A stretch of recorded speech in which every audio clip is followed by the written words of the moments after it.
Hello friend, welcome back to another video on my YouTube channel Bioment Byte. Today we will be discuss about NCERT examples of cell cycle and cell division. 11th of NCERT chapter number 10 जो cell cycle and cell division है उसके जो NCERT के example है आज हम उनको solve करेंगे। याद रखिए स्टूडेंट, जो NCERT के जो एग्जाम्पल हैं ये नीट पॉइंट ऑफ व्यू से बहुत महत्वपूर्ण होते हैं, क्योंकि कभी कभी तो ये डायरेक्टली पूछ लिए जाते हैं या इन पर बेस्ड क्वेश्चन पूछ लिए जाते हैं। प्रीवियस ईयर एग्जाम में भी एनसीईआरटी के एग्जाम पर पूछे गए हैं या इन पर बेस्ट क्वेश्चन पूछे गए हैं। तो बने रही है मेरे साथ। आज की इस वीडियो में स्टार्ट करते हैं हम अपने फर्स्ट क्वेश्चन के साथ। फर्स्ट क्वेश्चन दिया हुआ है meiosis result in diploid organism. जो डिप्लॉयड जो ऑर्गेनिज्म होते हैं उसमें रिजल्ट जो मियोसिस का होता है वो किस प्रकार होता है। ऑप्शन है आपके पास production of gametes. Option A बिल्कुल राइट है। जो डिप्लॉयड ऑर्गेनिज्म होते हैं उनमें ड्यूरिंग गैमेट फॉर्मेशन मियोसिस होता है, उनमें मियोसिस होता है। तो ऑप्शन ए बिल्कुल राइट है। जो प्रोडक्शन ऑफ गैमेट है वो मियोसिस का रिजल्ट होता है। ऑप्शन बी क्या है कि reduction in the number of chromosome. Option B भी राइट है, क्योंकि जब मियोसिस होता है तो जब डिप्लॉयड जो सेल्स जो होती है वो हैप्लॉइड में कन्वर्ट हो जाती है। इसके साथ साथ जो नंबर ऑफ क्रोमोसोम है वो क्या हो जाते हैं, हाफ हो जाते हैं। तो जो reduction in the number of chromosome वो भी क्या है, मियोसिस का रिजल्ट है। ऑप्शन सी है introduction of variation. Option C क्या है कि जो विभिन्नताएं जो आती हैं यानी विभिन्नता का इंट्रोडक्शन ड्यू टू मियोसिस होता है, क्योंकि जब क्रॉसिंग ओवर होता है, क्रॉसिंग ओवर के दौरान जो होमोलोगस क्रोमोसोम जो होते हैं वो आपस में एक्सचेंज होते हैं, जिसके कारण वेरिएशन आता है। तो ऑप्शन सी भी सही है। तो क्वेश्चन नंबर जो फर्स्ट है इसका करेक्ट आंसर क्या हो जाएगा, D, all of the above. तो क्वेश्चन नंबर फर्स्ट का करेक्ट आंसर क्या है, डी। बढ़ते हैं नेक्स्ट क्वेश्चन की ओर। Question number second. Question number जो सेकंड है वो दिया हुआ है at which stage of meiosis does this genetic constitution of gamete is finally decided. Meiosis की वो कौन सी स्टेज है जिसमें गैमेट्स का जेनेटिक कॉन्स्टिट्यूशन फाइनली डिसाइड होता है। यह आपसे क्वेश्चन किया गया है। ऑप्शन क्या दिए हुए हैं, मेटाफेज फर्स्ट। ऑप्शन बी है आपके पास एनाफेज सेकंड। ऑप्शन सी है आपके पास मेटाफेज सेकंड और ऑप्शन डी है आपके पास एनाफेज फर्स्ट। जो metaphase first and metaphase second जो है इस स्टेज में क्रोमोसोम इक्वेटर पर क्या होते हैं, अरेंज होते हैं। इसमें जो गैमेट्स है उसका जेनेटिक कॉन्स्टिट्यूशन डिसाइड नहीं होता है। तो ऑप्शन ए और सी क्या हो गए, रॉन्ग हो गए। अब ऑप्शन बी और डी बचा हुआ है और अब देखते हैं ऑप्शन डी, एनाफेज जो फर्स्ट है इसके बारे में देखते हैं। एनाफेज फर्स्ट जो है इसमें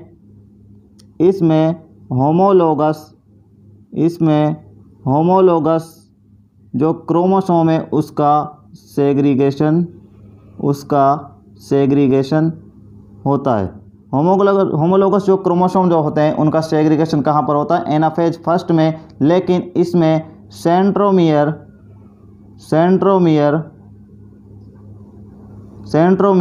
डिवाइड नहीं होता है। सेंट्रोमियर डिवाइड नहीं होता है। ओनली होमोलोगस जो क्रोमोसोम है उनका सेग्रीगेशन होता है। यानी कि इसमें इस प्रकार से सेग्रीगेशन होता है, ये सेंट्रोमियर होगा और ये क्या हो गए, क्रोमोसोम यहाँ पर हो गए। इनके मध्य में ये प्लेट का निर्माण होता है और इस प्रकार से क्रोमोसोम है और ये अपोजिट पोल की ओर मूव करते हैं। ये जो क्रोमोसोम है ये अपोजिट पोल की ओर मूव करते हैं। ओनली इनमें होमोलोगस जो ये क्रोमोसोम हैं इनमें सेग्रीगेशन होता है और सेंट्रोमियर जो है इनमें ये डिवाइड नहीं होता है। तो एनाफेज फर्स्ट में ऐसा कोई भी इंसिडेंट नहीं हो रहा है जिससे कि उसमें गैमेट का जेनेटिक कॉन्स्टिट्यूशन डिसाइड हो। तो ऑप्शन डी भी क्या होगा, रॉन्ग। अब बात करते हैं ऑप्शन बी के बारे में। ऑप्शन बी क्या दिया हुआ है, एनाफेज सेकंड। जो एनाफेज सेकंड जो है इसमें सेंट्रोमियर जो है इसमें सेंट्रोमियर इसमें डिवाइड करता है। सेंट्रोमियर डिवाइड करता है और सेंट्रोमियर डिवाइड करने पर जो ये क्रोमोसोम इस प्रकार से होते हैं, जो इस प्रकार से जो क्रोमोसोम होते हैं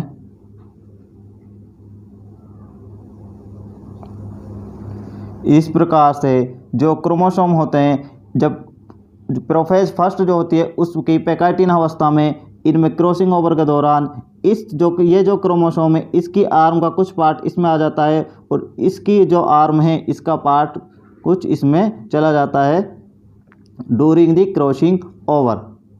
जब एनाफेज सेकंड आती है तो उसमें सेंट्रोमियर का डिवीज़न होता है और सेंट्रोमियर डिवीज़न यहाँ से डिवीज़न होता है, सेंट्रोमियर का डिवीज़न यहाँ से होता है और सेल में जो क्रोमोसोम की संख्या है वो इस प्रकार से प्रदर्शित की जाती है।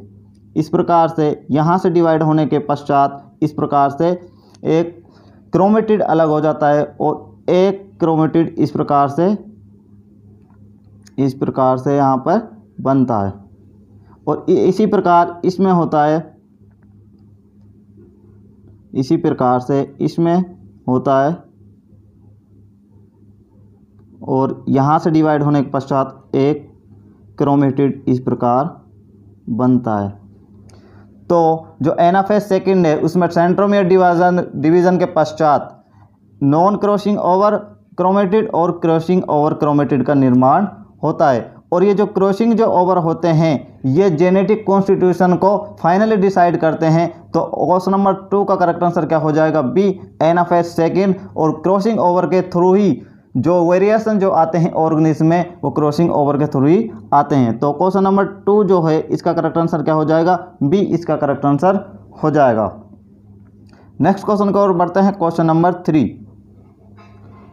क्वेश्चन नंबर 3 क्या पूछा है? Meiosis occurs in organism during.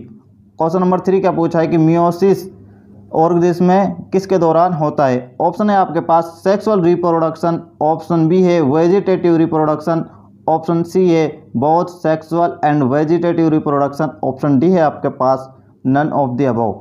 जो मियोसिस जो होता है ये डोमिनेंटली सेक्सुअल रिप्रोडक्शन में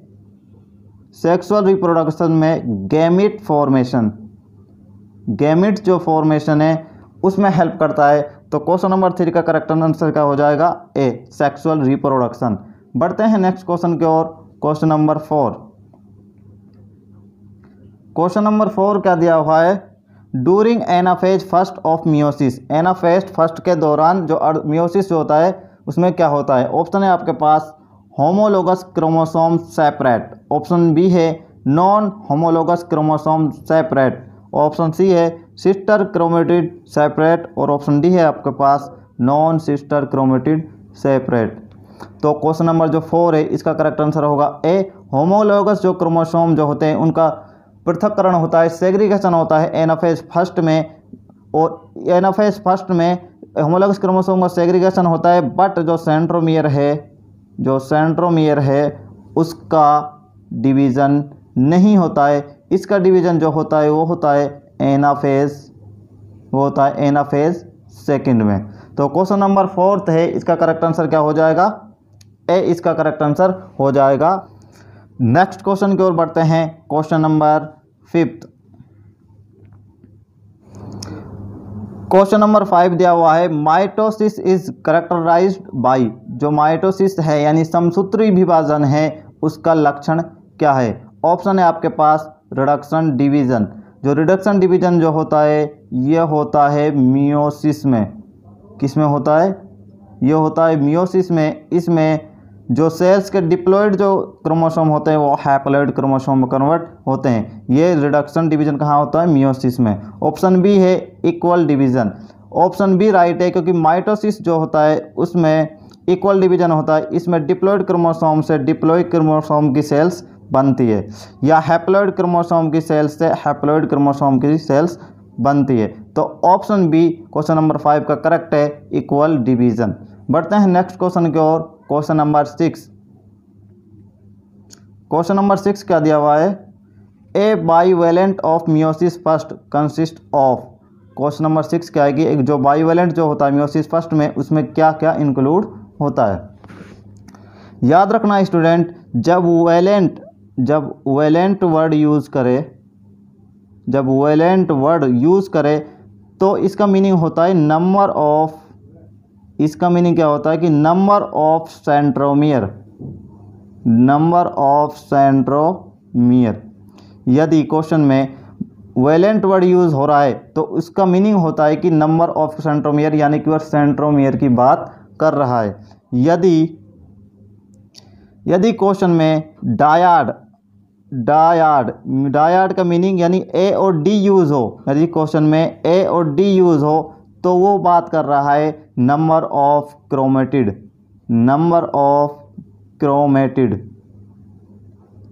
यदि क्वेश्चन में एडी यूज़ हो या वैलेंट यूज़ हो तब किसकी बात कर रहा है, नंबर ऑफ सेंट्रोमियर। यदि एडी यूज़ हो तो नंबर ऑफ क्रोमेटिड की वो बात कर रहा है। तो हमको ये याद रखना है कि जब वैलेंट है तो नंबर ऑफ सेंट्रोमियर की बात है, और जब एडी वर्ड यूज़ है तो नंबर ऑफ क्रोमेटिड की बात है। जो एक सेंट्रोमियर पर, जनरली एक सेंट्रोमियर पर 2 क्रोमेटिड अटैच होते हैं, यानी कि ये पूरा जो है एक क्रोमोसोम है और इसमें 2 क्रोमेटिड अटैच हैं, यानी कि ये जो आधा पार्ट जो होता है, इस प्रकार का जो आधा पार्ट जो होता है ये कहलाता है क्रोमेटिड कहलाता है। ये क्या कहलाता है, क्रोमेटिड कहलाता है। तो ये जो है इसको क्या बोलेंगे हम, इसको बोलेंगे मोनोवैलेंट डायाड। इसको क्या बोलेंगे, मोनोवैलेंट, क्योंकि इसमें एक सेंट्रोमियर है और इसमें 2 क्या हैं, क्रोमेटिड, यानी 2 के लिए क्या यूज़ करेंगे, डायाड, और एक सेंट्रोमियर है तो इसलिए क्या यूज़ करेंगे, मोनो। तो इसको बोलेंगे मोनो डायाड क्रोमेटिड या फिर मोनोवैलेंट। इसको क्या बोलेंगे, मोनोवैलेंट डायाड क्रोमेटिड। क्वेश्चन क्या पूछा है कि बाईवैलेंट का मीनिंग क्या है कि 2 सेंट्रोमियर उसमें होने चाहिए, 2 सेंट्रोमियर उसमें होने चाहिए। इस प्रकार से ये जो स्ट्रक्चर बनी है इसको बोलेंगे हम बाईवैलेंट। इसको क्या बोलेंगे, बाईवैलेंट टेट्राड। क्या बोलेंगे, टेट्राड, यानी कि इसमें 2 सेंट्रोमियर हैं, 2 सेंट्रोमियर है और 4 क्या हैं, इसमें क्रोमेटिड हैं। तो बाईवैलेंट में क्या शामिल हो जाएगा, इसमें क्या है कि 2 सेंट्रोमियर और इस प्रकार से एक ये क्या हो जाएगा, ये वाला पार्ट ये हो जाएगा क्रोमेटिड। तो इसमें क्या है, 4 क्रोमेटिड है, 1 2 3 और 4। तो 4 क्रोमेटिड और 2 सेंट्रोमियर इसमें इंक्लूड है। तो क्वेश्चन नंबर 6 जो है इसका करेक्ट आंसर क्या हो जाएगा, सी, 4 क्रोमेटिड्स एंड 2 सेंट्रोमियर। तो क्वेश्चन नंबर 6 का करेक्ट आंसर क्या हो जाएगा, सी। नेक्स्ट क्वेश्चन की ओर बढ़ते हैं, क्वेश्चन नंबर 7। क्वेश्चन नंबर 7 क्या दिया हुआ है कि which cell are not dividing are likely to be at. Question number 7 है वो आपके पास क्या पूछा है कि वह सेल्स जो डिवीज़न नहीं करती है किस अवस्था में पाई जाती है, यानी कि वह सेल्स जो डिवीज़न नहीं करती है वो किस स्टेज में पाई जाती है। जो नॉर्मल सेल साइकिल होता है वो किस प्रकार से होता है, सबसे पहले आती है G1 फेज, देन इसके बाद आती है S फेज, इसके बाद आती है G2 फेज और देन इसके बाद आती है M फेज। जो G1, S और G2 जो फेज होती हैं इसमें सेल्स जो होती है वो ग्रोथ करती है, सेल्स जो है वो क्या करती है, ग्रोथ करती है। और M फेज जो है इसमें सेल्स का डिवीज़न होता है, M स्टेज जो है इसमें सेल्स का क्या होता है, डिवीज़न होता है। यदि सेल G1 फेज से S फेज में इंटर कर जाती है तो आगे जाके उसमें डिवीज़न होगा, और यदि G1 फेज से सेल G0 फेज में इंटर कर जाए तो वहाँ पर सेल्स डिवाइड नहीं करती है, G0 फेज में जो सेल्स जो होती है ये सस्पेंडेड हो जाती है, इस यहाँ पर ये निलंबित हो जाती है, यानी सस्पेंडेड हो जाती है। इसलिए G0 फेज को हम सस्पेंडेड फेज भी कहते हैं, इसको सस्पेंडेड फेज भी यानी SP भी कहते हैं। तो क्वेश्चन नंबर 7 का करेक्ट आंसर क्या हो जाएगा, G0, यानी वह सेल्स जो डिवाइड नहीं करती वो G0 फेज में इंक्लूड होंगी। क्वेश्चन नंबर 7 का करेक्ट आंसर क्या हो जाएगा, C। नेक्स्ट क्वेश्चन की ओर बढ़ते हैं, क्वेश्चन नंबर 8। क्वेश्चन नंबर 8 क्या दिया हुआ है कि which of the event listed below is not observed during mitosis. जो माइटोसिस है उसके दौरान निम्न में से कौन सा जो इवेंट है यानी कौन सी घटना है जो माइटोसिस के दौरान ऑब्जर्व नहीं की जाती। ऑप्शन है आपके पास क्रोमेटिन कंडेंसेशन। याद रखना स्टूडेंट, जो क्रोमेटिन कंडेंसेशन जो होता है चाहे वो माइटोसिस हो या वे मियोसिस या वे क्या हो मियोसिस हो, दोनों में क्रोमेटिन कंडेंसेशन होता है। तो ऑप्शन ए बिल्कुल राइट है। और जो क्रोमेटिन कंडेंसेशन है माइटोसिस में वो प्रोफेज से स्टार्ट होता है और मैक्सिमम कंडेंसेशन होता है मेटाफेज में। ऑप्शन बी क्या है कि movement of centrioles to opposite pole. Option B भी सही है, जो सेंट्रियोल्स जो होते हैं वो अपोजिट पोल की ओर मूव करते हैं। जो सेंट्रियोल्स जो होते हैं वो अपोजिट पोल की ओर मूव करते हैं। ऑप्शन सी क्या है, appearance of chromosome with 2 chromatid joint together at centromere. Option C क्या दिया है कि इस प्रकार दिया है कि एक्स सेंट्रोमियर पर 2 क्रोमेटिड अटैच होते हैं। तो ऑप्शन सी भी राइट है, जब जो मेटाफेजिक जो क्रोमोसोम होते हैं उसके एक्स सेंट्रोमियर पर 2 क्रोमेटिड अटैच होते हैं। यहाँ ये वाला जो हिस्सा जो होता है इसको बोलते हैं एक क्रोमेटिड। तो इस प्रकार इसमें 2 क्रोमेटिड हो गए। तो ऑप्शन सी भी सही है। ऑप्शन डी क्या दिया है कि क्रॉसिंग ओवर। ऑप्शन डी जो है ये रॉन्ग है माइटोसिस के लिए। जो क्रॉसिंग जो ओवर जो होता है ये होता है मियोसिस में। ये कहाँ पर होता है, ये होता है मियोसिस में।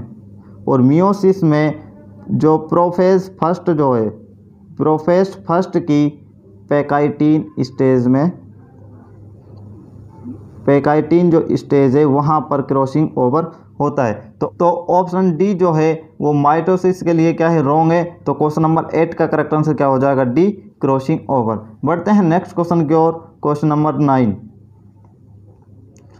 क्वेश्चन नंबर 9 क्या दिया हुआ है, identify the wrong statement about meiosis. Meiosis जो है उसके बारे में निम्न में से कौन सा रॉन्ग स्टेटमेंट है। ऑप्शन ए है आपके पास pairing of homologous chromosome. Option A क्या है कि pairing of homologous chromosome. Option A बिल्कुल राइट है। जो प्रोफेज फर्स्ट जो होती है प्रोफेज फर्स्ट में डूरिंग द जाइगोटिन स्टेज, जो प्रोफेज फर्स्ट की जो सब स्टेज जो होती है सब फेज जो होती है जाइगोटिन, उसमें होमोलोगस जो क्रोमोसोम उनकी पेयरिंग होती है।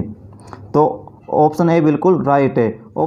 ऑप्शन बी क्या देगा कि 4 haploid cells are formed. Option B भी राइट है। मियोसिस के दौरान 4 हैप्लॉइड सेल का निर्माण होता है। ऑप्शन सी क्या देगा कि at the end of meiosis the number of chromosome are reduce to half. Option C भी सही है, क्योंकि जो डिप्लॉइड क्रोमोसोम जो होते हैं उनसे हैप्लॉइड जो है उसका क्या है, हैप्लॉइड क्रोमोसोम का निर्माण होता है। यानी कि जो क्रोमोसोम जो होते हैं डिप्लॉइड से क्या हो जाते हैं, हैप्लॉइड, यानी कि जो डबल जो क्रोमोसोम होते हैं उनसे हाफ हो जाते हैं। ऑप्शन सी भी राइट है। ऑप्शन डी क्या है कि 2 साइकिल ऑफ डीएनए रेप्लिकेशन ओकर। ऑप्शन डी रॉन्ग है। ओनली जो डीएनए रेप्लिकेशन है वो सेल साइकिल के एस फेज में होता है, बाकी किसी भी फेज में नहीं होता है। चाहे वो मियोसिस हो, G1 फेज हो या G2 फेज हो, ओनली जो डीएनए का रेप्लिकेशन होता है वो होता है एस फेज में। तो क्वेश्चन नंबर 9 है जो इसका करेक्ट आंसर होगा डी। यह मियोसिस के बारे में सही स्टेटमेंट नहीं है। नेक्स्ट क्वेश्चन की ओर बढ़ते हैं। Question number 10। क्वेश्चन नंबर 10 दिया हुआ है, select the correct statement about G1 phase. G1 phase के बारे में जो करेक्ट स्टेटमेंट है वो हमको चूज करना है। ऑप्शन है आपके पास cell is metabolically inactive. Option A wrong है, क्योंकि जो सेल्स जो होती हैं G1 फेज में वो मेटाबॉलिकली एक्टिव होती हैं। वो मेटाबॉलिकली क्या होती है, एक्टिव होती हैं। और जो G1 जो फेज है इसमें डीएनए जो है डीएनए का सिंथेसिस नहीं होता है। डीएनए का सिंथेसिस ओनली एस फेज में होता है। ऑप्शन बी क्या दिया है कि DNA is the cell does not replicate. Option B बिल्कुल राइट है, क्योंकि डीएनए इस G1 फेज में रेप्लिकेट नहीं होता है। डीएनए ओनली जो रेप्लिकेट होता है वो होता है ओनली एस फेज में। ऑप्शन सी क्या दिया है कि it is not a phase of synthesis of macromolecules. Option C भी रॉन्ग है। जो मैक्रोमोलिक्यूल्स होते हैं वो G1 फेज में सिंथेसिस होते हैं, लाइक जैसे प्रोटीन जो हो गए, प्रोटीन का निर्माण G1 फेज में होता है। तो ऑप्शन सी G1 फेज के लिए रॉन्ग है। ऑप्शन डी है cell stop growing. Option D भी रॉन्ग है। जो G1 जो फेज है इसमें सेल जो है वो डिवीजन के लिए ग्रो करती है। तो ऑप्शन डी जो है वो जीवन फेज के लिए रॉन्ग है। तो ऑप्शन बी जो है वो जीवन फेज के लिए क्या हो जाएगा, करेक्ट हो जाएगा, क्योंकि इसमें डीएनए का रेप्लिकेशन नहीं होता है। डीएनए का जो रेप्लिकेशन होता है वो ओनली होता है एस फेज में। तो क्वेश्चन नंबर 10 का करेक्ट आंसर क्या हो जाएगा, बी इसका करेक्ट आंसर हो जाएगा। तो ये थे आज के हमारे 10 क्वेश्चन जो कि सेल साइकिल्स और सेल डिवीजन जो चैप्टर है 11th ऑफ एनसीईआरटी का चैप्टर नंबर 10 वो क्वेश्चन से जो हमने सोल्व किए। यदि आपको वीडियो अच्छी लगे तो इसको लाइक करें, शेयर करें और हमारे चैनल बायो एंड बाइट को ज़रूर सब्सक्राइब करें।